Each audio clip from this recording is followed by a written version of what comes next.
Оңтүстік Кореядан нан іздеген тағы бір отандасымыз жүрек талмасынан өмірден өтті. Қазақстан Республикасы Шымкент қаласының азаматы 1983 жылғы Оспанов Батыр. Ол Кореяға 2018 жылы келген заңсыз мигрант. Кәріш жерінде жалдамалы жұмыс істейтін бұл жерлесіміздің денесі 20 сәуірде сағат шамамен кешкі 19:30-да өз үйінен табылған. Батырдың көршілерін айтуынша, ол 4 күн бойы үйден көшеге шықпаған. Жүректері бір жамандықты сезген бе, көршілері үйдің есін шақырып, бөлменің терезесінен үй ішіне кірген. Жерде жатқан мәйітті көріп, бірден полицияға хабар берген.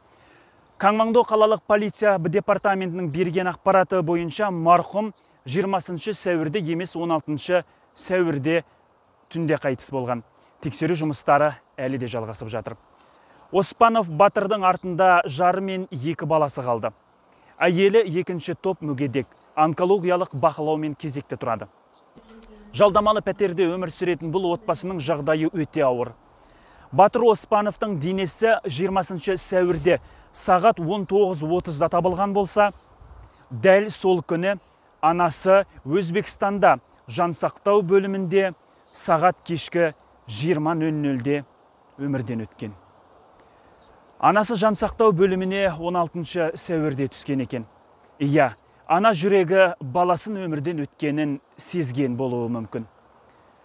Кореяда заңсыз жүрген жерлесіміздің денесін Қазақстанға жеткізу үшін мемлекеттен ешқандай қаржылай қолдау қарастырылмаған. Шет елдерге мәйіт тасымалдайтын компания 10 миллион вон, яғни 3,5 миллион теңгемен марқұмның денесін туған жеріне жеткізіп бермек. Осы видео арқылы Кореядағы мұсылмандардан, бүкіл қазақ елінен бір туған бауырымыздың денесін елге жету үшін көмек сұраймыз.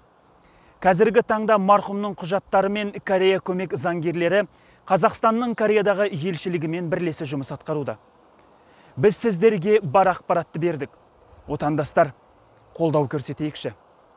Ана мен бала бір күнде Алланың алдына сұрақ жауапқа кетті. Бәріміз мына жалған өмірге қонақпыз ғой. Көзіміз көріп, жүрегіміз соғып тұрған уақытта жақсылық жасап, қалайықшы жақсыларым.